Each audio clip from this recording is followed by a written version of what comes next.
Hello friends, स्वागत करती हूँ मैं आपका अपने यूट्यूब चैनल पे। कैसे हैं आप सब? आई होप कि आप अच्छे होंगे और आपकी तैयारी फर्स्ट क्लास चल रही होगी। तो फ्रेंड्स, जैसा कि आप सभी जानते हैं, मैं अपने वीडियो में लाती हूँ एक टॉपिक वाइज क्वेश्चन और उस टॉपिक से रिलेटेड जितने भी इम्पोर्टेंट और सिलेक्टेड क्वेश्चन होते हैं मैं उन्हें कवर करवाती हूँ। तो ठीक उसी तरह इस वीडियो में भी मैंने लाया है राज्यपाल। राज्यपाल का मतलब जानते ही होंगे, राज्य का जो राज्यपाल होता है, इंग्लिश में जिसे गवर्नर कहा जाता है। तो फ्रेंड्स, गवर्नर मीन्स राज्यपाल से हर एग्जाम में क्वेश्चन बनते हैं। तो बस उसी को ध्यान में रखते हुए इस वीडियो को मैंने बनाया है। तो फ्रेंड्स, वीडियो में लास्ट तक ज़रूर बने रहिए, क्योंकि यह वीडियो में जितना भी कंटेंट है आपकी हर तरह के एग्ज़ाम में बहुत ज़्यादा हेल्पफुल होगा। तो आगे बढ़ते हैं। उससे पहले मैं कहना चाहूँगी कि अगर आप चैनल पे न्यू हैं तो प्लीज़ चैनल को ज़रूर सब्सक्राइब करिएगा और ज़्यादा से ज़्यादा अपने फ्रेंड्स में चैनल को शेयर कीजिएगा, क्योंकि न्यू चैनल है फ्रेंड्स। आप सपोर्ट कीजिए, आपके सपोर्ट की बहुत नीड है इस चैनल को। चलिए आगे बढ़ते हैं। तो पहला क्वेश्चन है, किसकी रिपोर्ट पर ही राज्य में राष्ट्रपति शासन लागू हो सकता है?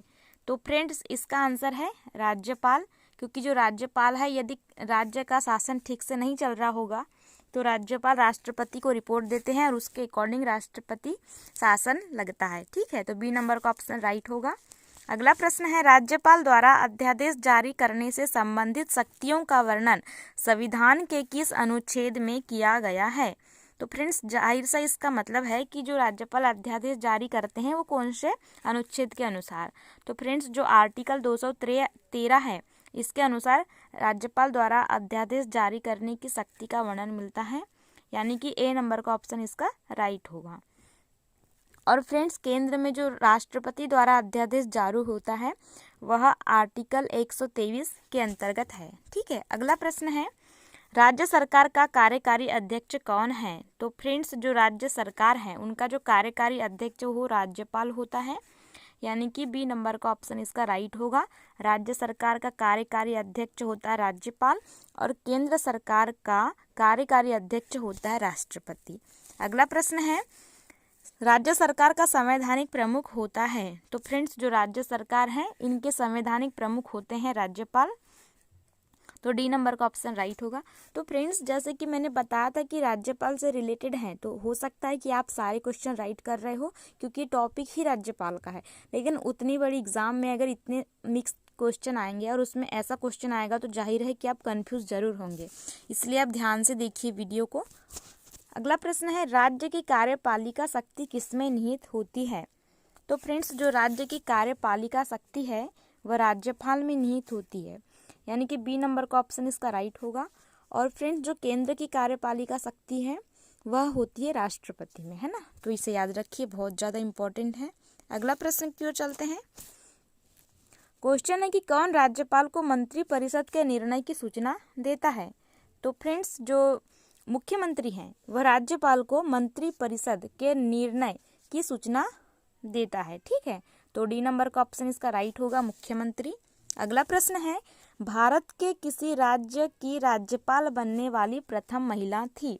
तो फ्रेंड्स, सभी को मालूम होगा कि जो सरोजिनी नायडू जी थी वह उत्तर प्रदेश की महिला थी, उत्तर प्रदेश की राज्यपाल थी, जो कि पहली महिला राज्यपाल बनी थी भारत में, है ना, यानी कि सी नंबर का ऑप्शन इसका राइट होगा। चलते हैं अगले क्वेश्चन की ओर। तो क्वेश्चन है कि सामान्य रूप से राज्यपाल का कार्यकाल होता है? तो फ्रेंड्स, आप सभी जानते हैं कि राज्यपाल और राष्ट्रपति इनका जो कार्यकाल होता है 5 साल का होता है, यानी कि सी नंबर का ऑप्शन इसका राइट होगा। ठीक, अगला प्रश्न है, राज्य विधानसभा में धन विधेयक केवल किसकी अनुशंसा से प्रस्तुत किया जा सकता है?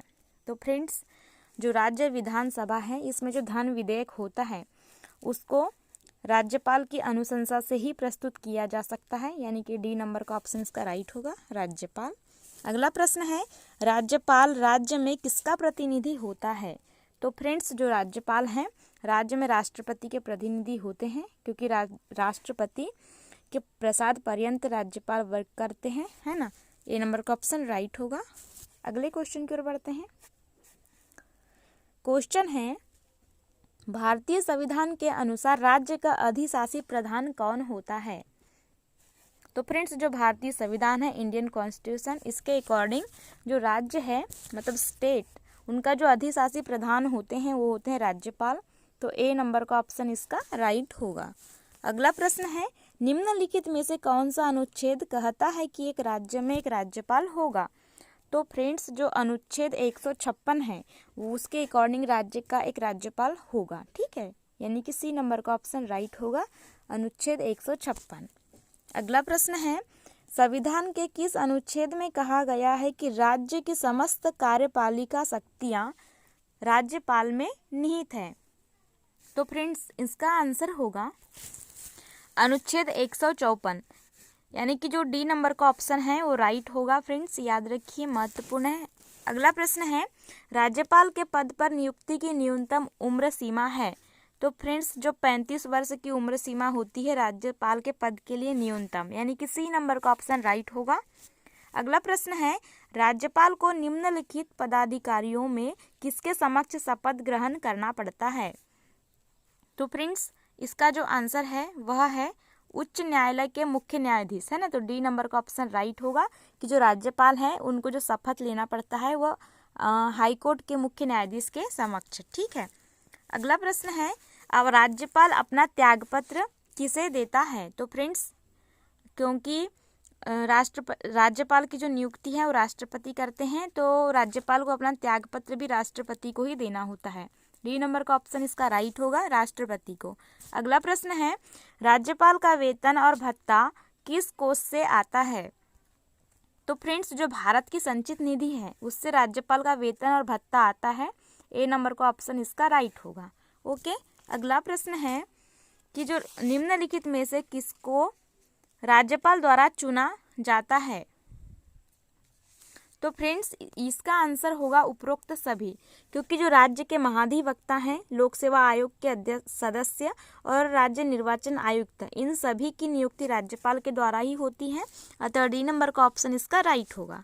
अगला प्रश्न है, संविधान के अनुच्छेद 213 के अनुसार राज्यपाल का अध्यादेश जारी करने का अधिकार है? तो फ्रेंड्स इसका जो अधिकार है वह है कि यह जो शक्ति है मंत्रिमंडल के परामर्श से प्रयुक्त की जाती है। सी नंबर का ऑप्शन इसका राइट है, ठीक। अगला प्रश्न है, निम्नलिखित में से कौन सा सुमेलित नहीं है? तो फ्रेंड्स इसका आंसर है, अभी हमने पीछे देखा था कि 213 के अंतर्गत होता है, मतलब जो सुमेलित नहीं है वह डी नंबर का ऑप्शन होता है, ठीक है। अगला प्रश्न है, निम्नलिखित में से किसको महाभियोग के बिना भी हटाया जा सकता है? तो फ्रेंड्स इसका आंसर है राज्य के राज्यपाल को महाभियोग के बिना हटाया जा सकता है। सी नंबर का ऑप्शन इसका राइट है। अगला प्रश्न है, निम्नलिखित में से किस संविधान संशोधन में एक ही व्यक्ति को 2 या 2 से अधिक राज्य के राज्यपाल बनाने का संबंधी प्रावधान किया गया है? तो फ्रेंड्स जो संविधान संशोधन है 7वां, इसके अकॉर्डिंग जो एक व्यक्ति होता है उसको 2 या 2 से अधिक राज्यों के राज्यपाल के रूप में नियुक्त किए जाने का प्रावधान होता है। तो बी नंबर का ऑप्शन इसका राइट होगा, ठीक। अगला प्रश्न है, राज्यपाल का मुख्य सलाहकार कौन होता है? तो फ्रेंड्स जो राज्यपाल हैं उनका मुख्य सलाहकार होते हैं मुख्यमंत्री, है ना, चीफ मिनिस्टर। तो बी नंबर का ऑप्शन इसका राइट होगा। अगला प्रश्न है, राज्यपाल द्वारा जारी किया गया अध्यादेश किसके द्वारा मंजूर किया जाता है? तो फ्रेंड्स जो विधानमंडल है इसके द्वारा जो राज्यपाल द्वारा अध्यादेश जारी किया जाता है वह विधानमंडल ही मंजूर करता है, यानी कि सी नंबर का ऑप्शन राइट होगा। अगला प्रश्न है, निम्नलिखित में से किसको हटाने का प्रावधान संविधान में नहीं है? तो फ्रेंड्स आप सभी जानते हैं कि राज्यपाल को राष्ट्रपति ही नियुक्त कर सकता है और राष्ट्रपति ही हटा सकता है, मतलब राष्ट्रपति के प्रसाद पर्यंत काम करते हैं राज्यपाल। तो जो राज्यपाल ही इसका आंसर होगा, बी नंबर का ऑप्शन राइट होगा कि जो राज्यपाल है उनको हटाने का जो प्रावधान है संविधान में वर्णित नहीं है। अगला प्रश्न है, राष्ट्रपति किसकी सलाह पर किसी राज्य के राज्यपाल की नियुक्ति करते हैं? तो फ्रेंड्स जो राष्ट्रपति हैं वे प्रधानमंत्री की सलाह पर राज्यपाल की नियुक्ति करते हैं, यानी कि सी नंबर का ऑप्शन राइट होगा। फ्रेंड्स लास्ट क्वेश्चन था, अगर आप चैनल पे न्यू हैं तो प्लीज़ चैनल को ज़रूर सब्सक्राइब करिएगा और ज़्यादा से ज़्यादा शेयर करिएगा। न्यू चैनल है फ्रेंड्स, सपोर्ट कीजिएगा। ओके, मिलते हैं अगले वीडियो में इससे भी बेस्ट और नए नए क्वेश्चंस के साथ में। तो बने रहिए हमारे साथ में। Okay, thank you.